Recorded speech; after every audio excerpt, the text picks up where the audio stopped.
በአይኪው ኢንተሊጀንት ኮሸንት ከዓለም ከመቶ ምናምን ሀገራት 100 ምናምነኛ ነን። በእውቀት ከመቶ ምናምን ሀገራት 100 ምናምነኛ ነን። እሱ ላይ እንደድብ ስትል መጀመሪያ መቼ አወቅና ነው እንደድብ የምትለው? እዛው ነን ያለው ደግሞ የሚያጨበጭበዋል። እንደድብ መጀመሪያ ራንክ የሚያሳየው እዛ ጋር ነው። ምኑን ትደድባለህ? ደድበሃል እንጂ ራንኩ ነው የሚያሳየው። አቨሬጅ አይኪው እኮ 100 ነው። እኛ እኮ 68.5 ነን እና አቨሬጁ አንደር ከሆንክ እዛ ዞን ያለው ተፈራርተን ነው እንጂ የቱ ነውር ነው እኛ ሀገር የሌለው? ዘቅዝቆ መስቀል አለ፣ ዘረኝነት አለ፣ ውሸታም ሃይማኖተኝነት አለ።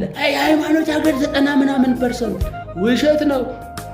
ምንም ብዙ ፐርሰንት ፓጋን የሆነችው ቻይና በአይኪው ከ1 እስከ 10 አለች። በትምህርት ደረጃ ከ1 እስከ 10 አለች። በእድገት ከ1 እስከ 10 አለች። በኢኮኖሚ ሁለተኛ ናት። ስለ ሃይማኖት 99% ሃይማኖተኛ ነህ ያልክ እዛ ያለው ጨዋነት እዚህ የለም። ስልክህን ሜዳ ላይ አስቀምጠህ ብትሄድ ተመልሰህ ስትመጣ ታገኘዋለህ። እዚህ ንቅሳትህን በሚሰርቅ አገር ላይ ጨዋ ለምሳሌ ምናምን ለመዘመር ምናምን የምትል አስመሳይነት አለ። ማን ይንገረን? ትምህርት ጥራት የለም። ነውረኛ ሰው ሰብስበህ ትሸልማለህ። እቤቱ ሆኖ ቁጭ ብሎ ምርምር የሚሰራ መድኃኒት የሚሰራ ሕክምና የሰራ ከአንገት በላይ ስፔሻሊስት ብዙ ሕክምና በዚህ ዓመት የሰራ ማን ይሸልመዋል?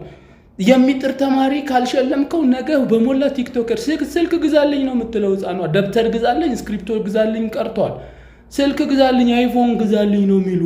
ያለ እውቀት መፈመስን እንደ ተግባር አስተምረኸው ታዲያ ትውልዱ ምን እንዲሆን ትፈልጋለህ? አብረን እንደድብ እንዴ? ማን ይንገራል? ልክ ነው። ይሄ ላይክ የለውም ሼር የለውም አይናው፣ ግን እውነቱ ይሄ ነው። መደደብ ማንንም አሳድጎ አያውቅም። ነውረኛ እንትን እንምታ እያለ ሸልመው ይፈራልሃል፣ ነገ ይፈለፈልልሃል። የዛሬ ስንት ዓመት ቢዮንሴ መጣች፣ አጨበጨቡላት፣ ጃንጥላ ያዙላት፣ ልልልላሉላት። ብዙ ቢዮንሴዎች አፈራች፣ ፈለፈለች። እንለወጥ።